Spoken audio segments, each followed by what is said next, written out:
school bus things. I don't have a school bus handy. So what we did is we set the chairs in that room up to look like a bus. At one point, I actually rode a bus and ran a tape recorder. And when we did this in the training, I played that really loud.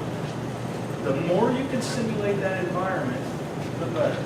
So you've got to look around and say, what are the most salient features that I can mimic when I put this together for the training? And again, you can't do everything, which is why it would be better just to go right to the natural setting, if you could, but you can't.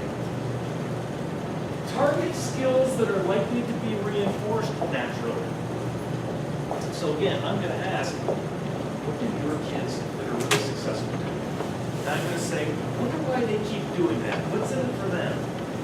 So, well, when they do that, the teacher says this, and the other kids do this. Okay? I want to then teach those behaviors that I know are naturally reinforced by the environment. Very relevant. So it might be that one teacher says, well, I've got a couple of kids that when I want them to apologize, I have them stand up and bow to the whole class. I said, what do the other kids do? That doesn't matter. They laugh at it and they make fun of them, but it doesn't matter. It does matter. Because that will be a lot harder skill to make catch up there than one that the other kids all go, oh, that's natural. So pick and choose the behaviors that the other kids aren't going to laugh at. Because you can teach that kid to stand up and sing when they want something, but if they do it in the real world and get beat up, it ain't going to ever happen again. So it's got to be something that fits that environment. Find relevant skills. One trainer, but that person is just in charge of organizing and running. You want to rotate adults through there. So I might be the trainer, but I want that every session, I'd love to have a different adult than they're with me. And it's because I don't want the kids to think, oh, that's a skill you use when he's here. I'm not the relevant feature here. I have to make sure that I vary examples, and if I'm there for every example, I will be seen as a relevant feature, and I'm not. So I want to rotate through the adults. The literature says you should rotate through a whole bunch of kids. I don't do that. I found when I've tried to do that it causes more problems. I don't bring in a bunch of kids that don't have problems to be a part of that when we do tier 2. To me, that's tier 1. When we go to tier 2, I don't do that because, again, I found that there are name calling and little things about you had to be a group, and so I just don't do that. Bring in the kids that are all practicing the skill together and keep it like that. Let them continue your training for long enough so that they actually know what to do.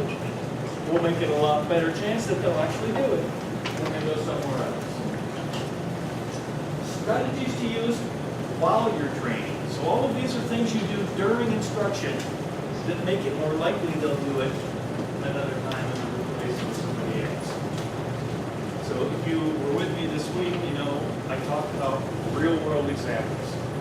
So if you guys gave me 5 kids and said we want them to be in a social skills group, for every kid you gave me, I would want all of you to give me a list of the times that kid had problems with the skill we're talking about.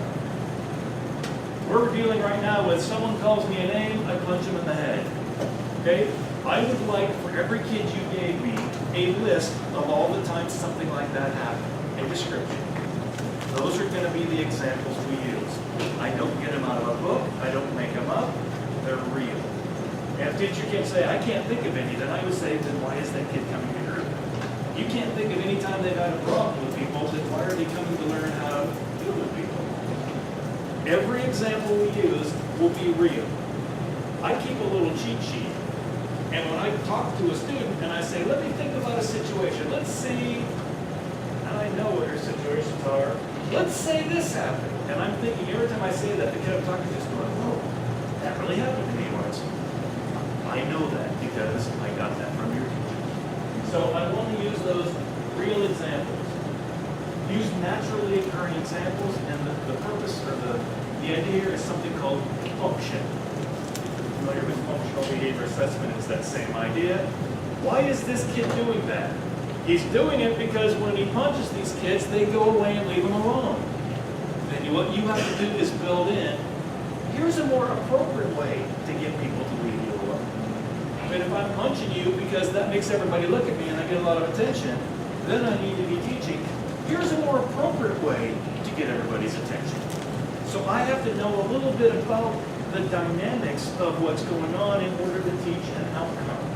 Here's why you should do it this way. It works better for you. So you need to know a little bit of something about function. Don't teach only one way to do something. Teach multiple ways. It doesn't matter what we're talking about. If it's a social skill, there's going to be a circumstance where you can't use the skill I just gave you. A great example is when we teach kids, walk away from it. Well, if you're in the classroom and someone's bugging you, you can't just get up and walk away, so you have to have other possibilities. When I train, what I do is we talk about all the possibilities, and I write them on the board, and when we do a role play, I'll say, okay, what would you do now? There are the possibilities. And they get to think, yeah, there's a range of things I could think of what makes sense here. So we talk a lot about, you feel yourself getting mad, how do you know you're getting mad? I get hot, I get tense, I get clench my jaw, I get whatever. When that happens, what do? Pick something. When you pick the right one, then what? Put it in place. Then what? Check yourself and see if it's working. What if it's not? Pick a different one. That's the set of steps we teach when we do that. So anger control, those kinds of things, is a set of steps that we teach. And so I would say every one of those steps is probably a week. So anger control, again, like I said, is probably one of the more complex ones because it has multiple steps in it. Include peers that are likely to be encountered in the problem setting. I just got done saying, I don't think you involve all the kids trying to bring a bunch of other kids in. However, if I know that you have a lot of problems in the area of interpersonal relations with this kid, it would make no sense not to have that kid be part of this too. So we're all going to bring in, but again, I'm not randomly picking out all kinds of kids without problems. But I would make a group that has the kids that have problems together and teach them together to solve those problems. That, I think, makes sense. After training, after you get done with training and the kids have demonstrated that they can do this to your mastery criteria, then you want them to do it somewhere else. Set them up. Prompt them and remind them. Something we call a pre-correction is you let them know this circumstance is coming and ask them, I see one of these problems potentially coming at you right now. When it gets here, what would be a good way to handle it? Can we have a little discussion? I think that's a good one. Let's see if that happens. And it probably does. We call that a pre-correction because I had a little corrective sequence with you before you made any errors, which makes it more likely you do it right.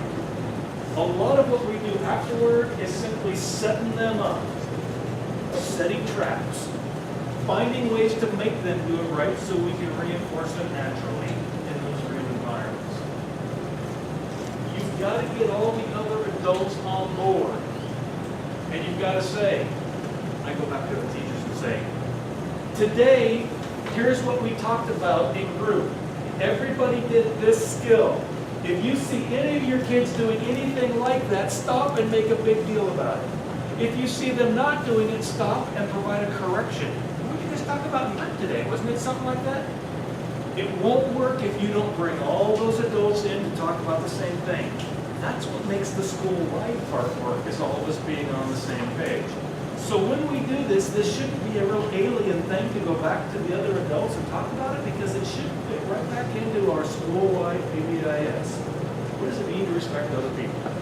Talk about those skills. So again, everybody needs to be on board, adult-wise. And at times we can even use the group contingencies. If we can all get through this without having any arguments, we all, and put the teamwork in there, give people an incentive, kids, an incentive to be doing it in a way that's appropriate. So as I was explaining each day this week when we did the large version of this, takes that kid back to the classroom and says, back in the classroom, that was so impressive. You worked really hard. You really have this skill down. I am so impressed by you. You think you can remember to do that? I'm going to test you. Sometime in the next hour, I'm going to make you so mad, and we'll see if you can remember to look at the two things, quiet voice and explain. Let's see.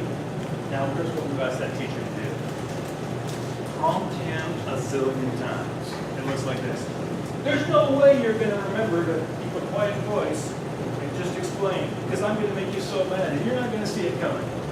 And I say that every 5 minutes for an hour. And then I go over and yell, oh, you did that wrong. It's a setup. There's no way this kid cannot do it because I've set it up so hard, and he does it perfect. And then I go, that was amazing.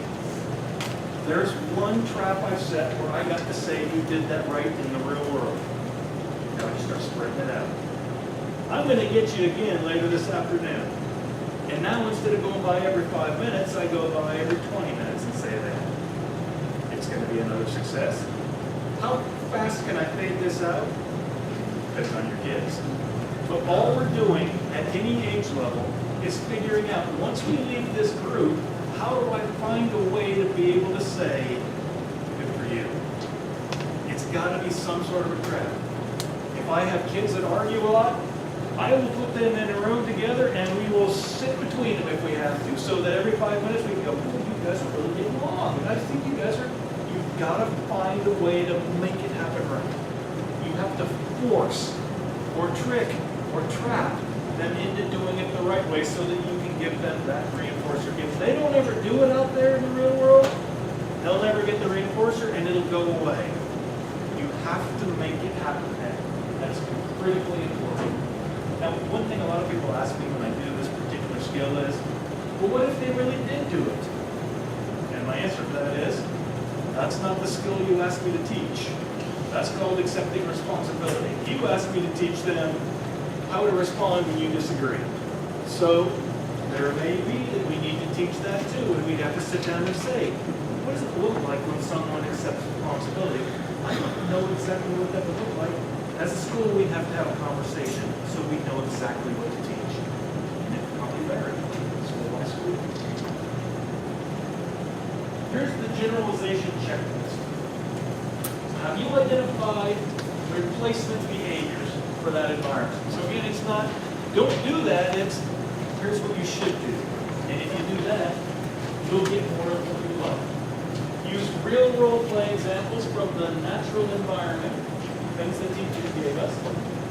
Practice it in multiple places and under a lot of conditions. Train and practice doing it in different ways. So there's more than one way to do it. Introduce naturally occurring contingencies. Here's why you want to do it that way. You get more attention by doing it. You get away from people better when you do it this way. So we're teaching people what they need to do to get what they want. Provide a lot of examples and practice opportunities, and get others in the environment to help set them up when we're done. Third part, management. Depending on how old the kids are, you do this in slightly different ways. With little kids, it's teaching a very basic set of rules. I usually have the same basic 3 rules with little kids. Your rules when you're in here are to listen to whoever's talking, to follow the teacher's directions, and to stop when I say freeze. That third one is, we're role-playing, we're doing things to save time and to give it a quick turnaround if something goes wrong. Freeze means you turn into a statue. With older kids, I usually don't worry so much about the rules as I do the setup.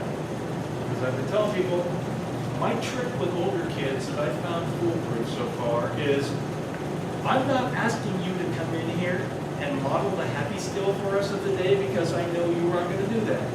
Instead, I bring a video camera in, put it on a tripod, and say, you guys have been invited in here to help me make movies. Your guys' job is to be the actors, and I'm going to need your help as directors and camera people and all kinds of things. I mean, involve them in the whole process. We found out that a lot of people are having trouble, a lot of kids in the school are having trouble when this happens. So we're going to make some videos for kids to be able to learn, here are things we could do that would make that work better. We make videos. I don't say, freeze! I say, cut! I just teach them all the same way. I say, each of you needs to help me out on this. Would you see if we've got a good focus on, everybody's got something to do with every time we do something. I found that works really well. With the little kids, it doesn't. With the little kids, I teach it more like we're in a group. This is a skill we're going to just teach them. So I'll kind of go through a little more of that as we go. But I'm assuming that if you send me 5 or 6 kids who have a lot of problems interacting with others, that's going to make my job somewhat more difficult than the average group of kids. So I'm going to be prepared with my management strategies ahead of time.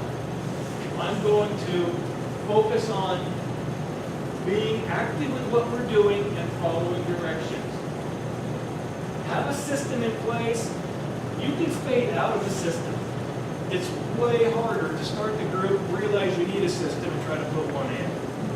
You hear me on a lot of these saying to the kids, 2 points for this one, 3 points for this one. You know what those points are worth? Nothing. All I do is say, I'll bet you guys couldn't earn 20 points. I've never had a group earn 20 points. Here's what you get points for, and they'll do it. It doesn't have to be exchangeable for something. And I see these guys over here not doing what they're supposed to, and I go, I'm going to give points right here. This person's really going to make it work for everybody. And I just watch those two people. We want to earn the points too. I can go through this most of the time without ever saying no to the kids if you set it up right. And so you just want to think about, points are worthless. With the high school kids, I don't do points because they figure that out and not care. But with them, it's all about making the movies. Hey, we're not going to have time for you guys to do acting unless we get this part going. They'll come right back. They want to act. Everybody wants to be an actor. You don't want to be an actor, you want to be the director. So there's always stuff for people to do, and I just use that as my contingency. Again, basic set of rules. Listen, participate, and freeze. Although those can be slightly different when we talk about high school kids. With the little kids, the whole first time we meet is completely made up of this. That's the entire lesson. So, show me what it looks like. What's it mean to listen?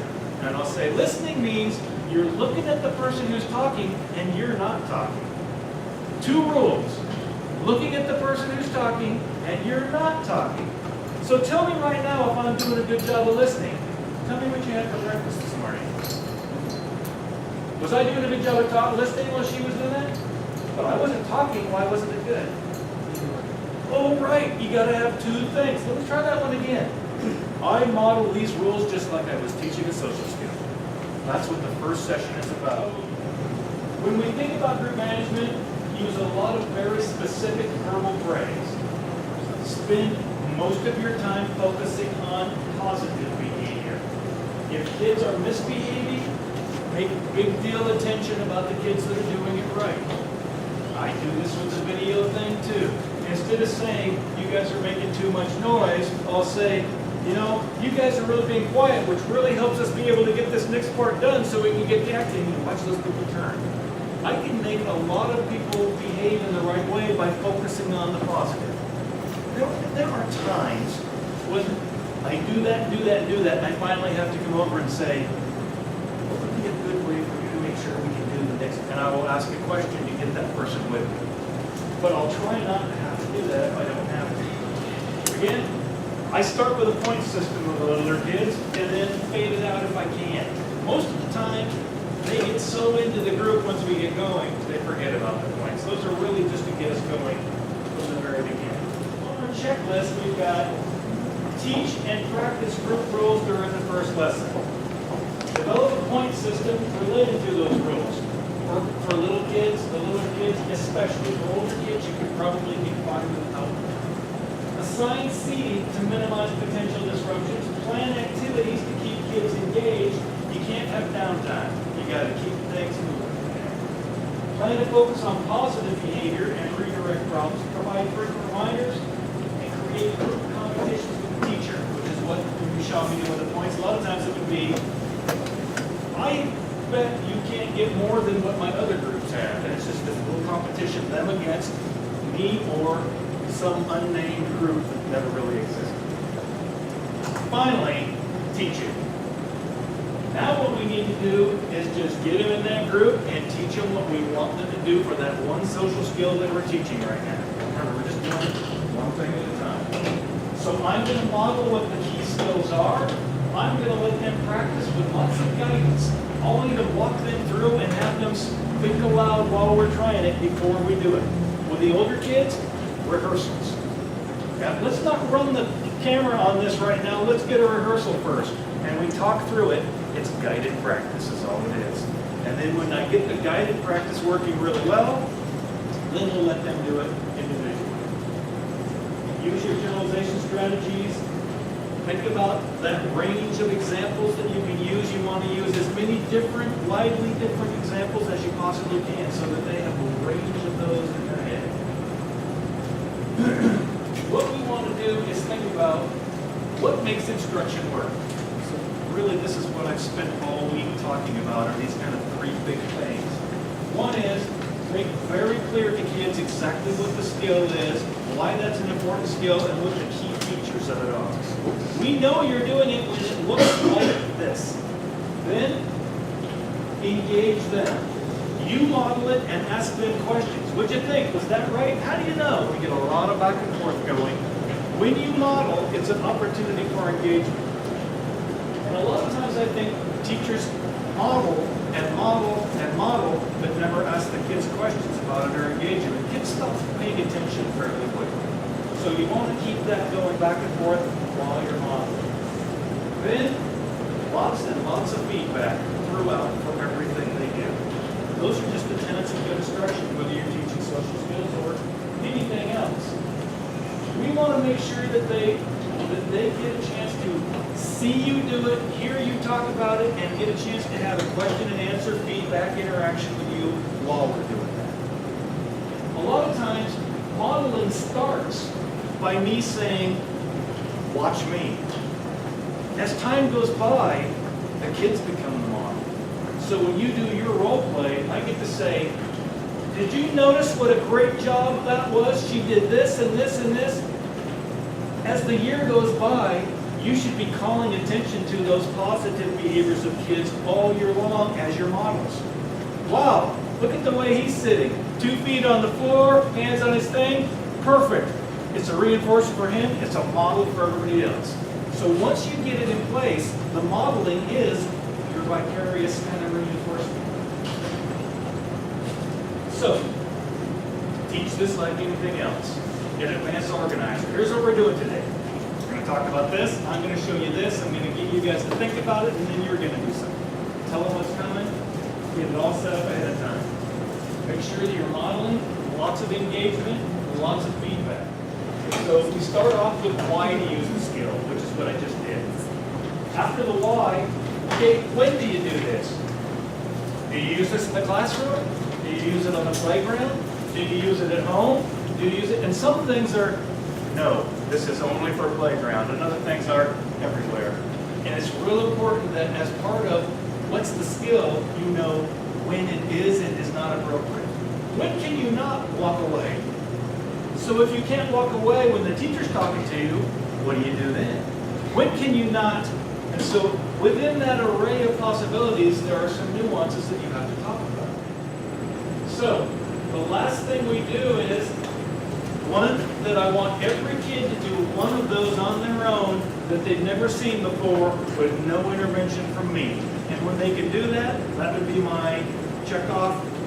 They can do this. They've mastered the skill. So here's my checklist. Introduce a problem and a key skill as a solution. Provide physical models while thinking aloud the key steps. Sequence a bunch of positive examples, but also show afterwards what would make it not work right. A lot of questions, is this right or wrong? Differentiate the instruction as necessary for individual kids. And when students answer correctly, introduce role plays and give everybody something to do in role plays until you get to classroom. That's it. So those are the 4 pieces. Think about when, how, where, why. Think about how you will make sure that it's more likely to generalize. Think about the group management and teach. It's really, the lesson plan you create for this doesn't look much different than a lesson